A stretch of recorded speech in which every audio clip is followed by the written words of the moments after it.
Good. I'm Deputy Jacoby, the Sheriff's Office. Stopped you because you driving tag or unregistered vehicle with no tag on it. Is your camera on? It is. I'm the police chief in Tampa. Oh, how you doing? I'm doing good. Okay. I'm hoping that you'll just let us go tonight. Oh, okay. Yeah, I'll say, now that you say you look familiar, so. Yeah, I'm sure I do. Okay. So, all right, folks. Well, have a good night. Staying over here in East Lake Woodlands? We live in East Lake Woodlands. Yes. Okay. All right. Well, it's nice to meet you. So, I'm Deputy Jacoby. Okay. Same here, my friend. All right. Take care of yourself. All right. Sorry Take care. to bother you. All right. No worries. No worries. Like I say, we have a lot of problem with the golf carting around here. You know, everybody gets out. We don't normally come out. We never the club come out. was closed, so we saw we went never. to the Greek place to get some food. All right, then we'll take care. And it was nice meeting you. All right. Oh, all right. You ever need anything, call me. Okay. Serious. All right. Appreciate that. Thank you. Yes, ma'am. You're welcome. Thank you for your service. Thank you for yours. Thank you. So, take care. All right. We got a good update. So that the joke will very much be on that incredibly smug police chief that you saw in that video there, Mary O'Connor. But I just want to briefly say, because we didn't initially cover this story before the update, that's as gross as anything I've seen in a long time. Like the entitlement in every gesture, every facial expression, every statement.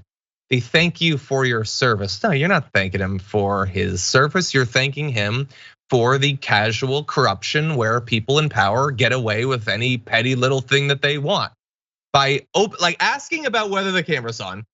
And then when it is on, not caring, still going forward with the corruption. Like I'd prefer that this not be videotaped, but you know what? I'm gonna push through that concern and do it anyway. I'm the police chief, let me go. And in return, here's my card. Maybe if you need a little bit of help, I'll give you help. What sort of favor do you think might be called in on that?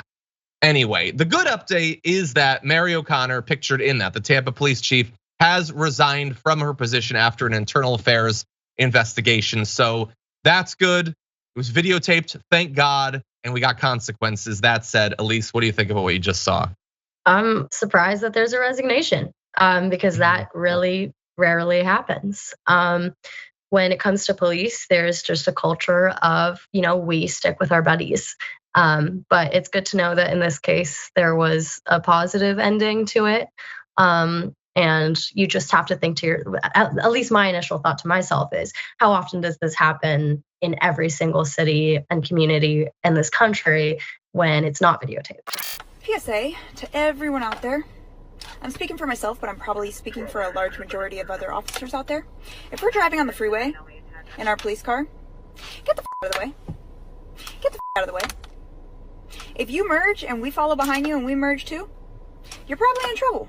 Best way to find that out is get the out of the way. I can go 90 miles an hour. You can't. You can't do that. So get the out of the way. If us officers stay behind you long enough, we can find a reason to pull you over. So you might as well get the out of the way. Super simple.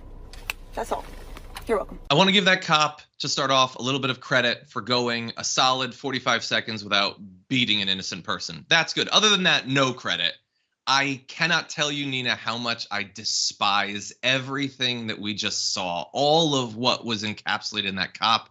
And I have a lot to say about it, but I want to give you first crack. What did you think about this cop's TikTok? It is really nice, although painful, when the truth just comes out like that. Because it just really reminds us of the fact that we have problems in the legal system itself, from the streets to the courts. And the fact that she was so open and honest about what is happening. And she's right, she's not the only one. That is the only part about what she had to say, John, that excites me a little bit, because I'm glad that she did this very overtly. 100%. That is Breanna Straus, Federal Way officer.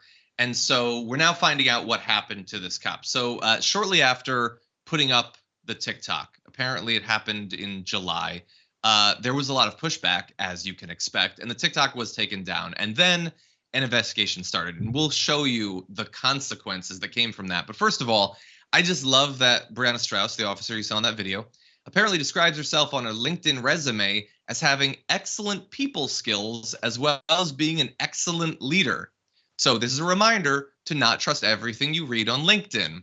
Anyway, Commander Kurt Schwan of the Federal Way Police Department told Seattle Weekly that in their investigation of Breanna Straus, they looked for possible violations of standards in the video, as well as if Straus had any previous disciplinary issues. None were apparently reported.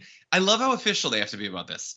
We're going to do an investigation of this TikTok. What are you talking about? Watch it right now. I've got it on my phone. This is unacceptable. And it was unacceptable, kind of. Just a little bit.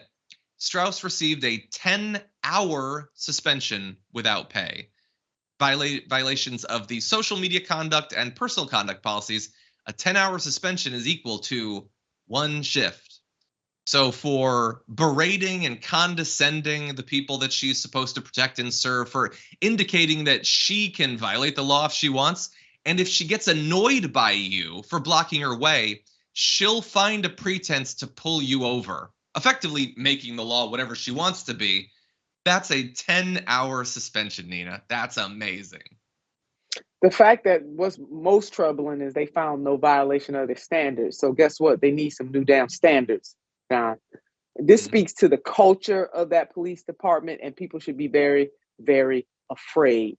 It makes me call into question previous arrest, because if she feels this way about zipping up and down the damn highway, then they feel this way about every other thing. And one final point to this, it reminds cries that Black people have, what we have talked about generation after generation when it comes to law enforcement, that they can and do in some cases plant things and make things up. But nobody wanted to believe the Black community on this. And thank God for smartphones now, but it's still a shame that we need a smartphone to validate what we know has been happening in too many law enforcement agencies for generations. And that is not to say that all police officers are like her or are corrupt. It is to say that we have systemic problems that need systemic fixes.